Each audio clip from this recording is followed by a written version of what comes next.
Hello all, and welcome to this video where we quickly look at how to graph logarithmic functions. As part of that, we'll have a quick look at identifying some basic transformations. We'll then do some graphing, and then we'll also look at two other quick skills at how to change the base of a log and how to change the base of an exponent. So let's crack straight into it. So first off, state the transformation is required to take the graph of y equals log e to the x to the graph of y equals log e of 2x minus 1. I'm going to do it both ways. Let me go back. We're going to do it using inspection or replacement. And then we'll also use the dashed method. So you can focus on which one you like, or if you want to refresh on both of them, you can watch both parts of this. But here we go. So inspection. So we're starting with y is equal to log base e of x, and we're going into y is equal to log base e of 2x minus 1. So we need to look at our starting equation, look at our final equation. What are the replacements that we need to make to that equation to get it in this final form? Clearly I need to get the 2x, and then I also need to get the minus 1 now. Which one are we going to do first? Remember, if we're doing inspection, you effectively want to do your order of operations in reverse. So in this case, we want to actually do the minus 1 first. So we will replace x with x minus 1. So we now get y is equal to log base e of x minus 1. And I'll put our transformation that's equivalent to that replacement in a second. So we've got that bit. Now we need to get the 2. Now this is this people always make mistakes on when it's the 2 is the coefficient is in front and is not a denominator. So a lot of people are just like, oh yeah, well, let's replace x with 2x, which is fine. Yes, you can replace x with 2x, but our rules for remembering transformations, and in particular dilations, we want to replace x with x on something, a or b or whatever we want to call it. Now we need to get a 2 in front, so what do we replace x on? That's actually going to be half, because if we have x on half, that is the same as x times by 2 on 1, which is the same as 2x. Okay, so just remember, if you've got a coefficient in front of your variable and you need to get it there using a replacement, you're actually going to do x divided by 1 on that coefficient, which we've done here. So that gives us y is equal to log e of x on half minus 1. And we can rewrite that as I showed over at the side before, log to the base e of 2x minus 1. And I am now in the correct form. So what were those two replacements we did in terms of transformation? Replace x with x minus 1. Well, we know that is a translate by 1. Actually, before I finish this, I want you to have a think about, pause if you need to, have a think about how you would word this. What words would you use, in what order, to completely and correctly answer this. Let's have a go. Right, so it's translate by 1, okay, in the direction of the positive x-axis. So we're translating 1 in the direction of the positive x-axis, doing that replacement, and then when we x divided by half, that's our dilation factor. So we're going to dilate, and same thing, have a go. What words are you going to use after dilate by half? And that is dilate by half, dilate by a factor of half from the y-axis. Okay, so that's how we do it using inspection. Now I'm going to show you the dash method. If you don't care for the dash method, that's completely fine. You can skip ahead. Otherwise, keep tuning in. So we need to look at, we have an initial equation of y log e to the x, and we have a new equation using the dash methods, y dash equals log to the base e of 2x dash minus 1. Now we don't need to do any rearranging to any of these two equations because every operator that's done to the x or the y variable is done directly to it. It's not outside of brackets. It's not down in the denominator causing some issues. It's not outside a square. It's fairly straightforward. So equivalence wise, we can say, well, our old coordinate y is equal to our new y dash coordinate, and we can also say our old x coordinate is equal to 2 times our new coordinate, subtract 1, and we just need to rearrange these to get them in terms of y dash and x dash. Y and x. And same with this one, we want to rearrange. We're going to move so we're going to get x dash is equal to, move the negative 1 over. So we've got, I've just changed the order of this to make it a little bit clearer for you. Actually, let's not do that to avoid confusion for your algebra work. So we get x plus 1 is equal to 2x dash, and then we get x plus 1 on 2, and let's just rearrange it. Our new coordinate is equal to our old coordinate, add 1 divided by 2. So there's no transformations done here, and then we have to look at this one here to read our transformations, and it's just reading like a story. You don't have any tricks like there is over in the inspection method. You just read it as is with the signs that it has. So our new coordinate, x dash, is equal to our old coordinate plus 1, and we just read these in order of operations. So clearly we have translated 1 unit in the positive direction of the x-axis. Okay. And then that coordinate's been divided by 2, which we could have also written as half x plus 1. So since we've divided by 2, we've dilated by a factor of half.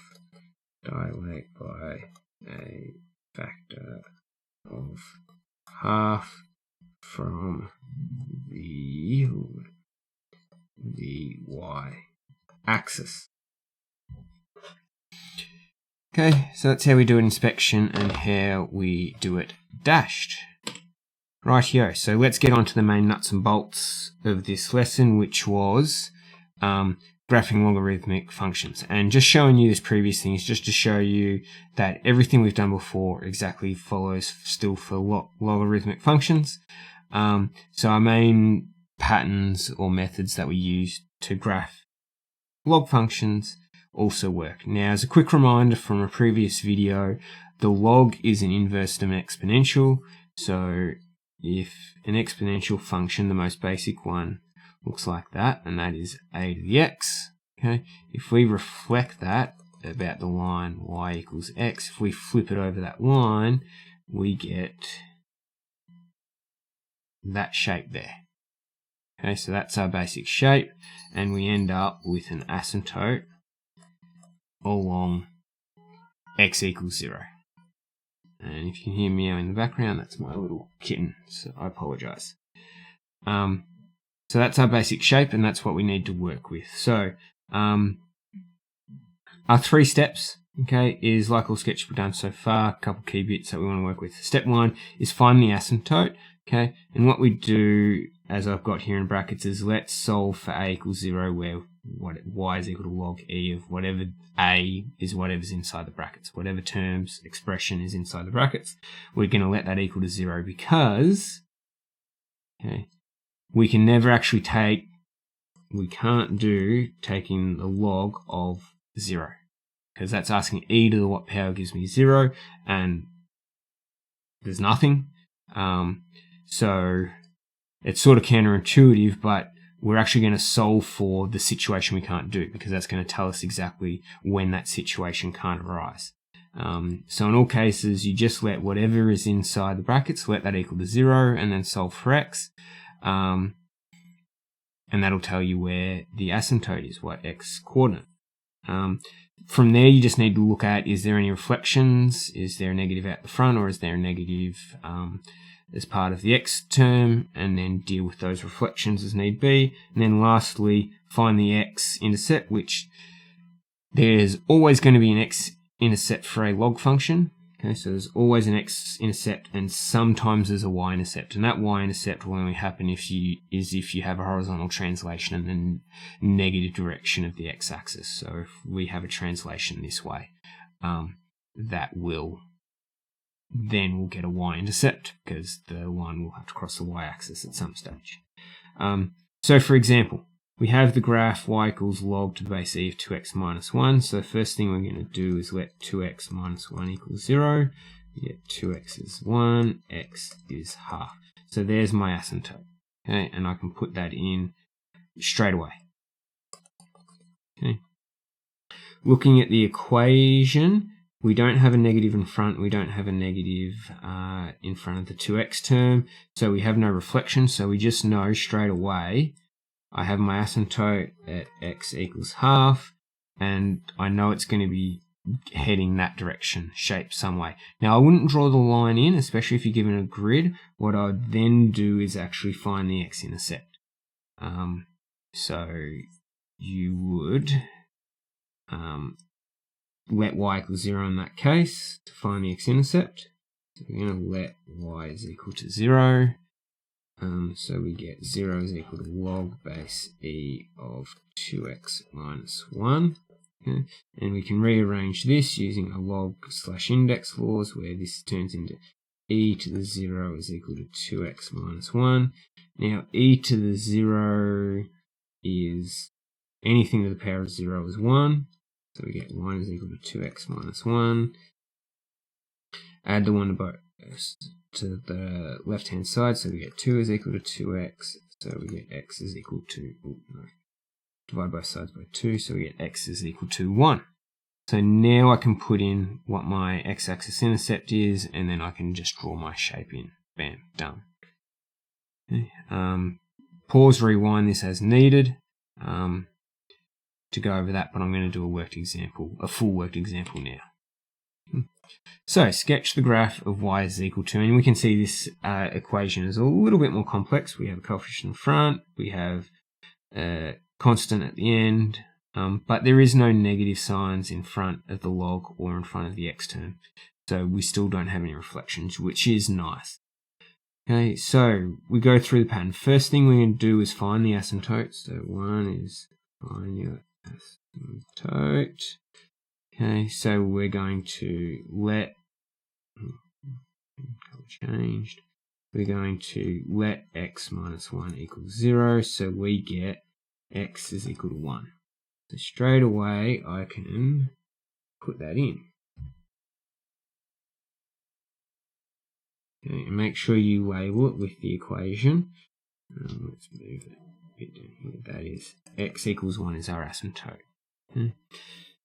Just for the sake of it, even though I said before not to do it, I'm just going to put in a rough sketch. We know the shape is going to be like that. I'm going to erase that in a second because I want to have a more accurate x-intercept. But we do know the shape is that way, and I can clearly see, okay, I've got an x-intercept, but because of the asymptote, I can never have a y-intercept. So I can save time by not even trying to solve for that. Okay. So let's find out what our x-intercept is by letting y equal to 0. So let y equal to 0, so we get 0 is equal to 2 log to the base e of x minus 1 plus 3. So we get negative 3 on 2 is equal to log base e of x minus 1. Using a log rule, or using the inverse of a log, we get e to the power of negative 3 on 2 is equal to x minus 1. So we get e to the negative 3 on 2 plus 1 is equal to x. So that's our intercept. Now that looks nasty, especially with the e there. Everyone gets a bit scared. but there's nothing to be scared about. We just need to remember it's a number. It's 2 point something. We can deal with 2 point something. We just need to do a little bit of work to get an idea what this number is. Is this 1 point something, 2 point something, 3 point something? Since we're given grids, we want to put it in roughly an accurate spot. So how are we going to go about that? Well, first off, I'm going to change it from a negative indice to a positive exponent. So that converts into 1 on e to 3 on 2 plus the 1 at the side is equal to x. Okay. So now we just need to think of, well, because it's 1 divided by something, this e to the power of 3 on 2, it's 2 to the power, we could think of it as 2 point something something to the power of 1.5. So times by itself and half again, or itself times by the square root of itself. Either way, it's 2 point something times by 1 point something. It's bigger than 1. So we know that this is bigger than 1. Okay, so 1 divided by anything bigger than 1 is going to be a decimal less than 1. So this whole fraction is going to turn into something less than 1. Okay, so the whole fraction is less than 1, then we're going to add the 1. So we're going to have 1 point something. We have this one here, 1 plus point something something something. So we're going to get 1 point something something something is equal to x. Well, that gives us an idea. That clearly means, because x is equal to 1 is right there, our asymptote's going to be here, somewhere in this grid. It's not going to be there or there or there. Okay, it can't be anywhere there. It can't be bigger than 2. We know it has to be 1 point something. So I'm just going to put my mark roughly there. I don't know what the decimal is, but at least in that grid is close enough is good enough, and I can draw in my shape. So I start close to the line, get further away, and goes up like that. And we need to put our arrows on because it is a continuous function that goes on, doesn't have a restricted domain, has an unlimited domain. So there we go. There's our graph. Now you could find a point of reference. You could let x equal to 5 and figure out roughly what the value is to get a better sense of scale where that line goes to, but I'm going to take that for good enough for now, and I just need to label the intercept, which was e to the negative 3 on 2 plus 1 comma 0. Now you could write that as a positive exponent instead with the 1 divided by e to the power of 3 on 2, but I'll accept it as that unless the question explicitly says you need to write it with positive exponents. Well, that's graphing. Same 3 steps. 1, find the asymptote. 2, find the intercept. 3, have a rough idea of the shape, and then connect as necessary. Okay, so that's 2 parts. This is the third part of the video. Really quickly, this has popped up very rarely in the exams, but it is certainly there. So it's just a thing to let you know is how can you change the base of a log, in this case exponential is on the next slide. So what we can do, and this is actually what your calculator is doing because it doesn't have log table stored in it for log base 7 and base 7.2 and 7.3 and 7.4 and 7.5, let alone 8s and 9s and all of that. What it will have stored is either the natural log table, or so log to the base e, or it'll have log to the base 10 stored. If it has those stored in the background, then it can calculate every other thing.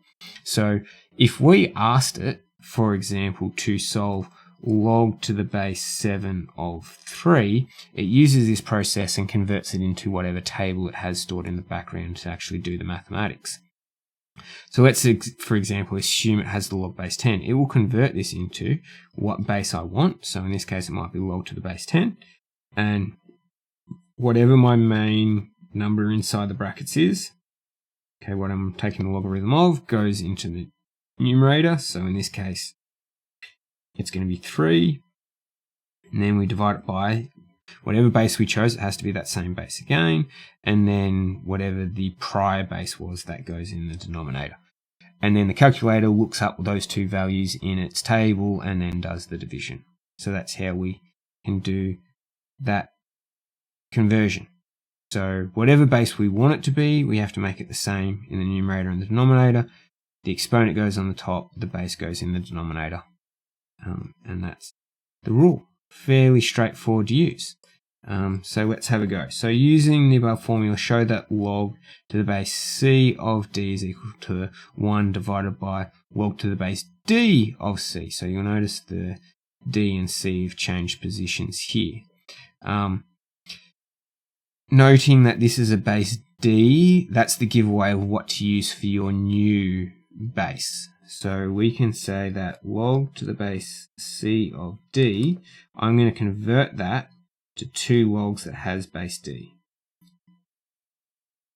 Log base d, okay, because that's what it had over here as a log of base d. And then we just put the relative components in the right spot. So we're taking the log of d, so that has to go into our numerator. And my base was c, so that has to go into my denominator. Okay. And now we just look at the numerator and we can see that we have log of base d of d, which is effectively asking me, remember that d to the what power gives me d. D to the what power gives me that d inside the brackets. Well, it's quite clear that that's 1. D to the power 1 is d, so the numerator just turns into 1, and then the denominator just turns into log base d of c as required. Okay, so that's how we change our log base, and is what your calculators and pretty much all computers are doing in the background. Last thing is, how do we change the base of an exponential? Now, I've had a look through the exams and I can't find a point where this has come up. It would be really, really obscure. So for now, I'm just going to leave this an extension thing. If you're the one pushing for the higher scores, then have a look at it. Otherwise, let's not stress about this and let's focus on those fundamentals on the previous 3 slides. That's it. You've got your exercise 5E questions to practice and apply your skills. If you get stuck or need any help, please let me know as always, and have a good day.